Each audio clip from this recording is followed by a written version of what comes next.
یعنی ہمارے یہاں شدید بھوک کا پرابلم ہے، لیکن ہم اتنے احمق لوگ ہیں کہ ہم غزہ کی کوئی امداد دینے پہنچ جاتے ہیں. ہم یہ نہیں سوچتے کہ ہمارے پاس پڑوس میں لوگ زیادہ بھوکے ہیں، لیکن ہم کو غزہ کے بچے دکھائی دیتے ہیں، اپنے بچے دکھائی نہیں دیتے. بالکل اسی طرح ہمیں یہ نہیں دکھائی دیتا کہ ہم جاہل ترین ہیں، ہم غریب ترین ہیں اور ہم احمق ترین ہیں. پھر بھی ہمیں یہ لگتا ہے کہ یہود اور ہنود اور انگریز اور امریکن سب کو پریشانی لگی ہوئی ہے کہ بھائی یہ پاکستانی اور انڈین مسلمان جاگ نہ جائے. ارے جاگ کے یہ کریں گے کیا؟ آپ جاگ کے کیا کریں گے؟ نمازیں وقت پہ ادا کریں گے؟ آپ اور مدرسے بنائیں گے؟ آپ کیا کریں گے؟ آپ تو وہ لوگ ہیں جو کدو کی توہین پہ باہر نکل آتے ہیں. ایک انسان کو مار دیا جائے تو آپ باہر نہیں نکلتے، لیکن کدو کی توہین ہو جائے تو آپ ایک کسی بیوقوف انسان کے پیچھے لگ جاتے ہیں. آپ کو ہر بات میں توہین دکھتی ہے، لیکن آپ کو ناشتی ہوئی بھوک نہیں دکھتی. ہم وہ لوگ ہیں جو کہ بچوں کو ملازم رکھتے ہیں. یعنی کسی بھی قوم کی جو پڑھی لکھی ہو، جس کا دعویٰ ہو کہ وہ آخری مذہب کی فرما روا ہے، آخری مذہب کو ماننے والے، ان کے پاس خدا کا آخری کلام موجود ہے، وہ بچوں سے نوکری کراتے ہیں. 5 سال 6 سال 7 سال کے بچوں سے نوکری کراتے ہیں، ان پہ ظلم و تشدد کرتے ہیں. اس کے بعد وہ یہ کہتے ہیں کہ جی توہین ہوگی کدو کی.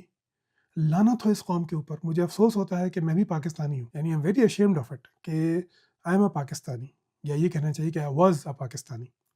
لعنت ہو اس قوم کے اوپر کہ جس کو یہ سب نہیں دکھتا، لیکن اس کو یہ دکھتا ہے کہ جی اس کو بہکایا جا رہا ہے. ارے تم جیسے لوگوں کو، مجھ جیسے لوگوں کو بہکانے کی کیا ضرورت ہے؟ ہم لوگ تو ایسے گڑھے میں گرے ہوئے ہیں جہاں سے ہم نکلنا بھی نہیں چاہتے. ہم اپنا گڑھا خود ہی گہرا کھودے جا رہے ہیں. اس کے باوجود آپ کو لگتا ہے کہ مجھے یا مجھ جیسوں کو کوئی پیسہ دے گا آپ کو بہکانے کے لیے. یعنی بے حیائی سب سے زیادہ آپ کے ہاں، رشوت سب سے زیادہ آپ کے ہاں، اقربا پروری سب سے زیادہ آپ کے ہاں، بدعنوانی سب سے زیادہ آپ کے ہاں، سب سے زیادہ بیرونی قرضے آپ کے اوپر، سب سے زیادہ جھوٹا آپ کا مولوی، آپ کے مذہبی رہنما، سب سے زیادہ تقسیم در تقسیم در تقسیم آپ لوگ. اور پھر آپ کو لگتا ہے کہ مجھے کوئی پیسہ دے گا کہ میں آپ کو بہکاؤں. کیوں؟ مطلب کیوں دے گا وہ؟ آپ تو خود ہی بہکے ہوئے ہیں، خود اپنا گڑھا کھودے جا رہے ہیں.